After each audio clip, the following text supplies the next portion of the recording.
அதாவதுங்க எங்க ஊர்ல கிணற்றுல போட்ட கல்லாட்டம் அப்படின்னு ஒரு பழமொழி சொல்லுவாங்க. அந்த பழமொழிக்கு ஏற்பதான் 2021 சட்டமன்ற தேர்தல்ல திராவிட முன்னேற்ற கழகம் சொன்ன அந்த 5 தேர்தல் அறிக்கைகளும் இன்னைக்கு கிணற்றுல போட்ட கல்லாட்டம் இருக்குது. நாம இதை எதிர்த்து ஒரு கேள்வி கேட்டோம் அப்படின்னா, நாம புழல் ஜெயில போய் கம்பி தான் எண்ணிட்டு இருக்கணும், உடனடியாக நம்மளை கைது பண்ணிடுவாங்க. பட் அண்ணா திமுக ஆட்சியில பல்வேறு நலத்திட்டங்களை கொண்டு வந்தாங்க. அந்த நலத்திட்டங்களுக்கு எல்லாமே அப்படியே ஸ்டிக்கர் அது மேல ஒட்டி இன்னைக்கு அதையே தேர்தல் அறிக்கை அவங்க கொடுத்துட்டு இருக்கிறத நம்ம பார்த்துட்டு இருக்கிறோம்.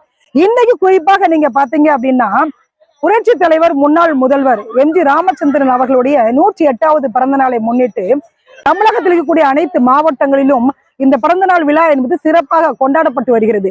அதே நேரத்துல தமிழ்நாட்டின் 17வது சட்டப்பேரவைக்கான தேர்தல் நெருங்கி வந்துட்டு இருக்கக்கூடிய இந்த நிலையில மக்கள் நலனை மட்டுமே குறிக்கோளாக கொண்டு செயல்பட்டு வரும் நம்முடைய அனைத்து இந்திய அண்ணா திராவிட முன்னேற்ற கழகத்தின் தேர்தல் வாக்குறுதிகள் வெளியாகி இருக்கிறது. இன்னைக்கு அனைத்து இந்திய அண்ணா திராவிட முன்னேற்ற கழகம் 5 முத்தான தேர்தல் அறிக்கையில முதல் தேர்தல் அறிக்கை நம்மளுடைய மகளிருக்காக கொடுத்திருக்கிறாங்க. நாம டிஎம்கே மாதிரி தகுதி உள்ள பெண்கள் தகுதி இல்லாத பெண்கள்லாம் பிரிக்க போறது இல்ல. எல்லா மகளிருக்கும் மாதம் தோறும் 2000 ரூபாய் நாம கொடுக்க போறோம். இது அண்ணா திராவிட முன்னேற்ற கழகத்தின் முதல் தேர்தல் வாக்குறுதிங்க, மகளிருக்கான முதல் தேர்தல் வாக்குறுதி. அதே மாதிரி 2வது தேர்தல் அறிக்கை என்னன்னு கேட்டீங்கன்னா, இப்ப டிஎம்கே ஆட்சியில என்ன சொல்றாங்கன்னா, இலவச பேருந்துன்னு கொடுத்தாங்க மகளிருக்கு. கொடுத்துட்டு அமைச்சர் என்ன சொன்னாரு, ஓசி பஸ்ன்னு கிண்டல் பண்ணாரு. அதே நேரத்துல ஆண்கள் கேட்டாங்க, மகளிருக்கு மட்டும் என்னங்க இலவச பேருந்து, அப்ப நாங்கெல்லாம் இலவசமா பேருந்துல பயணம் பண்ண கூடாதுன்னு சொன்னாங்க. எங்களுக்கு அதெல்லாம் நல்லா புரியுதுங்க. அதனால 2வது திட்டமாக மகளிருக்கும் ஆண்களுக்கும் நகர பேருந்து இருக்குல்ல, அதுல இலவசமாக நீங்க பயணம் பண்ணலாம். இதை 2வது திட்டமாக அனைத்து இந்திய அண்ணா திராவிட முன்னேற்ற கழகம் கொடுத்திருக்கிறாங்க. டிஎம்கே ஆட்சியில கொடுத்து அந்த இலவச பேருந்து என்பது அது அப்படியே தொடருங்க. அதுல மாற்றம் இல்லை. அதனால அனைத்து இந்திய அண்ணா திராவிட முன்னேற்ற கழகம் ஆட்சிக்கு வந்தாங்க அப்படின்னா ஆண்களும் பெண்களும் கட்டணமில்லா இலவச பேருந்துல நீங்க பயணம் செய்யலாம். இது 2வது தேர்தல் அறிக்கையாக ஏடிஎம்கே கட்சி கொடுத்திருக்கிறாங்க. 3வது தேர்தல் அறிக்கையாக அனைத்து இந்திய அண்ணா திராவிட முன்னேற்ற கழகம் கொடுத்திருக்கக்கூடிய அறிக்கை என்பது ஏற்கனவே நாம ஆட்சியில இருந்த பொழுது கொடுத்த திட்டங்கள் தான். அம்மா அப்படின்ற பெயர்ல அம்மா குடிநீர் வந்தது, அம்மா சிமெண்ட் வந்தது, அம்மா செங்கல் வந்தது, நிறைய அம்மா பெயர்கள்ல கொண்டு வந்தாங்க. குறிப்பாக சொல்லணும் அப்படின்னா அம்மாவுடைய உணவகம், அம்மா உணவகம் என்பது இன்னைக்கு உலகமே திரும்பி பார்க்கக்கூடிய ஒரு திட்டமாக செயல்பட்டு கொண்டிருக்கிறது. ஆனால் டிஎம்கே ஆட்சி வந்த பிறகு பல்வேறு இடங்கள்ல அந்த அம்மா உணவகம் என்பது மூடப்பட்டது. இன்னும் சொல்ல போனால் கொரோனா காலகட்டத்துல அனைவருக்கும் வாழ்வளித்த ஒரு இடமாக அந்த அம்மா உணவகம் இருந்தது. 5 ரூபாய் அது கூட வேண்டாங்க, நீங்க இலவசமாக நீங்க சாப்பிடலாம் சொல்லி அந்த அம்மா உணவகம் என்பது இன்னைக்கு உலக பெயர் பெற்றதாக இருந்தது. அதே மாதிரி இன்னைக்கு 3வது தேர்தல் அறிக்கையாக, அதாவது அம்மா பெயர்ல நாங்க இன்னைக்கு வீடு கட்டி தரோம். இப்ப நீங்க கிராமத்துல இருக்கிறீங்க, உங்களுக்கு இடமும் இல்ல வீடும் இல்லை அப்படின்ற பட்சத்துல அரசாங்கமே, அதாவது ஏடிஎம்கே அரசாங்கம் அவங்களே இடம் வாங்கி கொடுத்து அதே இடத்துல வீடு கட்டி கொடுக்குறாங்க.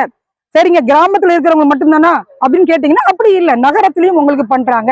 நகரத்துல உங்களுக்கு இடம் வாங்கி அதே இடத்துல வீடு கட்டி தர்றாங்க. எப்படின்னா அடுக்குமாடி குடியிருப்பாக. இது ஒரு அருமையான பிளானு. மத்திய அரசாக இருந்தாலும் சரி, மாநில அரசாக இருந்தாலும் சரி, நம்மளுடைய கனவு என்பது அனைவருக்கும் வீடு, எல்லாத்துக்கும் வீடு வேணும் என்பது ஒரு கனவாக இருக்குது. நிச்சயமாக அண்ணா திராவிட முன்னேற்ற கழகம் வந்தது அப்படின்னா இந்த திட்டம் என்பது செயல்படுத்தப்படும்.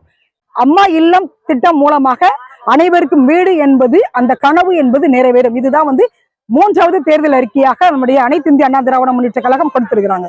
4வது தேர்தல் அறிக்கை என்ன தெரியுங்களா?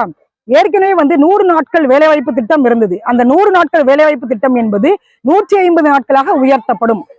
மத்திய அரசு சொன்னாங்க 100 நாட்கள் வேலைவாய்ப்பு திட்டம் என்பது 125 நாட்களாக உயர்த்தப்படும் சொன்னாங்க. ஆனால் அனைத்து இந்திய அண்ணா திராவிட முன்னேற்ற கழகம் ஆட்சிக்கு வந்தாங்க அப்படின்னா 100 நாட்கள் வேலைவாய்ப்பு திட்டம் என்பது 150 நாட்களாக உயர்த்தப்படும்.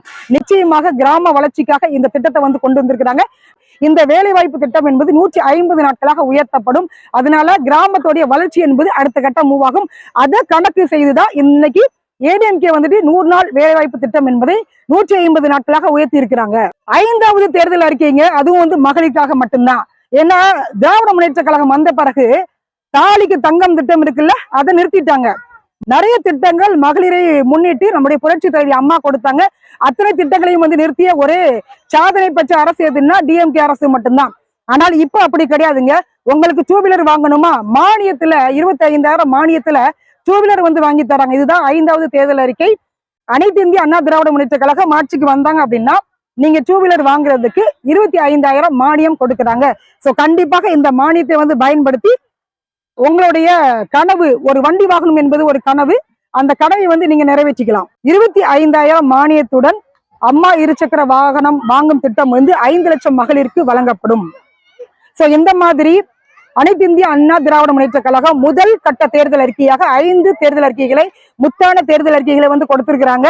ஆமாங்க, மகளிர் நலனுக்காக குலவிளக்கு திட்டம் முதல் தேர்தல் அறிக்கை.